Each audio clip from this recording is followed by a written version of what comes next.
সন্ধেবেলা বাজারে ফল কিনছিলাম, রোদের গরম সহ্য করতে না পেরে বাড়ি এসে গ্লুকন-ডি খাওয়া শুরু করে দিলাম। লেবু কিনলাম, শশা কিনলাম, কলা কিনলাম, বাড়ি এসে ছেড়ে দিলাম। কলা কত করে জিজ্ঞাসা করছিলাম, আর কলাওয়ালা বলে উঠল, এবার কি উদ্ভট কথাবার্তা।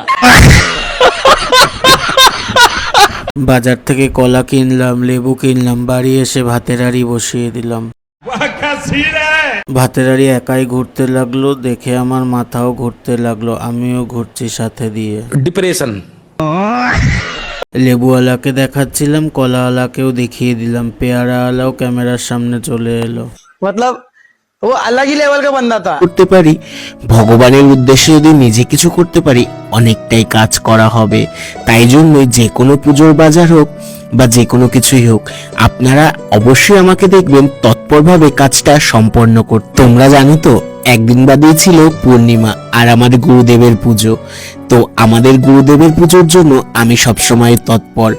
মা যখনই বলেন গুরুদেবের পুজো দেব, ফল বাজার করতে হবে, আমি এক পায়ে রাজি গুরুদেবের জন্য নিজের পছন্দের মতো ফল বাজার। তোমরাও জানিও তোমরা কারা কারা আমার মতোই নিজের সামর্থ্য অনুযায়ী বাড়ির যে কোনো অনুষ্ঠান বা যে কোনো পুজোর আয়োজন করো।